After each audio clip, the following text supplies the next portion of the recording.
First Alert Weather Day, sponsored by Mr. Rooter Plumbing for all your emergency plumbing services. Now, the weather conditions are going to be nice, sunshine out there, but dress in layers because it's going to be chilly out there. Temperatures in the 40s during parade time. I think the wind's going to relax just enough before picking back up during the late afternoon hours. We'll see wind gusts tomorrow night out of the south at about 20 miles an hour. So 29 degrees out there right now. It's clearing sky, and that means the temperatures will continue to tumble. We're well below freezing in many areas. Scottsboro 34 though, 31 in Fort Payne, 27 in Albertville. One of the things about the cold air is it's dense. It's heavier than, when we get warm, unstable air, it likes to float a little bit. When it comes to the colder air, if you live on a ridge top, your chances are you're going to be about 5 degrees warmer than the people down in the valley down below you. So that's where that colder air starts to sink. Here's a look at satellite and radar up across the Great Lakes. They continue with the snowmaking machine. In fact, let's go down here towards Myrtle Beach. I've been seeing some posts out of Myrtle Beach, South Carolina. They actually had some snow in Myrtle Beach, flurries, kind of like what we had earlier today, but too cold for us this time of year, too cold for them. Today was a record low maximum high temperature.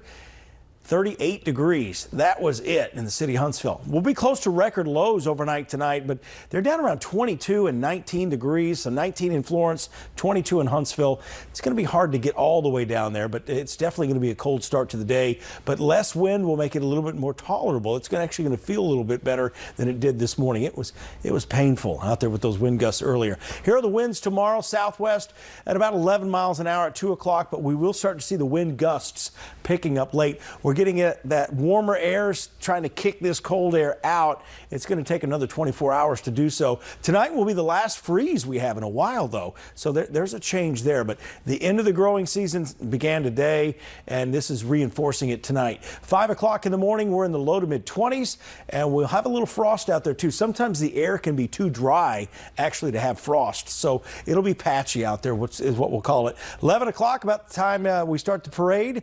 A lot of outdoor activities. 41 in Huntsville, 41 Athens, 43 out in Florence, and we stay in the 40s most of the day. I think we briefly hit 50 with that south wind kicking in late in the day, but overall sunny and dry. This rest of this week is completely dry. Next week, I'm starting to get more concerned about rain, periods of showers, a few thunderstorms next week. Right now, I don't see a severe weather threat, but no rain through Saturday. And that's the way it usually goes this time of year. It's feast or famine, and I think we're going to get the heavy rain next week. Here's your 10-day forecast. Back in the 60s. The 60s and 70s are going to feel like the 80s after the last 24 hours, right? Havoc back in town Friday and Saturday. High temperatures back in the low 70s. And then we get into next week. I think it's going to be Tuesday looks wet, maybe parts of Wednesday. We're probably going to get a 24-hour break at some point in the rain, and then more rain Thursday, and then another storm system coming in after that into next weekend. And then who knows about Thanksgiving yet, but everything's trending. Starting to use the AI, artificial intelligence, European model. It's been pretty good lately. In fact, the Google DeepMind was excellent this year with the hurricanes, but we're starting to see that play more and more into the forecast. And I was going to say, kind of buckle up. Saturday, beautiful weather. Now it's cold, then it's going back to the 70s, and it's cold. You mentioned all the rain Enjoy coming. this stretch of dry weather. By the end of this week, I think the leaves on the trees, they're all going to be gone, and you'll finally be able to rake the leaves in the yard and be done with it. One and done, hopefully, right? Yes. Thank you, Brad. And tonight, the Huntsville area crime